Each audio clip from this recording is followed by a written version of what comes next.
Cette semaine, dans le Macronomètre, nous allons évaluer ce refus, ce rejet par la majorité parlementaire de la proposition de loi sénatoriale visant à créer une carte vitale biométrique.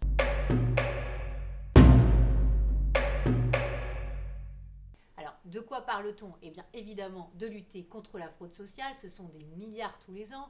On a vu sur les derniers rapports parlementaires en la matière qu'il y avait plusieurs centaines de milliers, voire millions de cartes vitales en surnuméraire qui continuent à circuler en France avec en face des dépenses très conséquentes. On peut évaluer jusqu'à plus de 5 milliards d'euros par an. Donc il y a urgence à agir. Les sénateurs ont tout à fait raison de proposer cette carte vitale biométrique, d'autant plus qu'elle est déjà en vigueur par exemple en Belgique où la carte vitale et la carte d'identité biométrique sont jumelées. En fait, c'est la même carte et ça permet de toujours vérifier l'identité, de vérifier aussi même les empreintes de la personne et comme ça, on est certain que la carte n'est pas usurpée.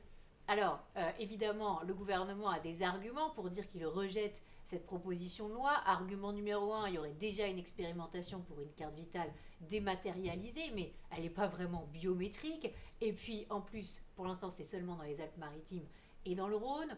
Le deuxième argument, ce serait trop cher. Alors, la carte vitale coûterait aujourd'hui 3 euros, ça doublerait le prix. Ça veut dire qu'on ne ferait pas une réforme pour 100 et quelques millions d'euros de dépenses alors que ça peut économiser des milliards sur la fraude sociale.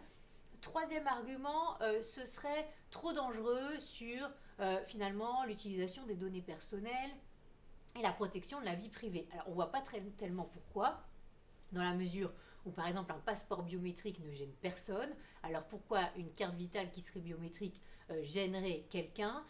Vraiment, ce sont des arguments qui sont assez faible dans la mesure où le gouvernement a voulu chiffrer la fraude sociale, mettre le sujet sur la table et maintenant il ne veut pas embrayer sur une mesure de bon sens qui va évidemment permettre de lutter contre la fraude, d'où la note de 4 sur 10. Il est incompréhensible de rejeter cette proposition de loi.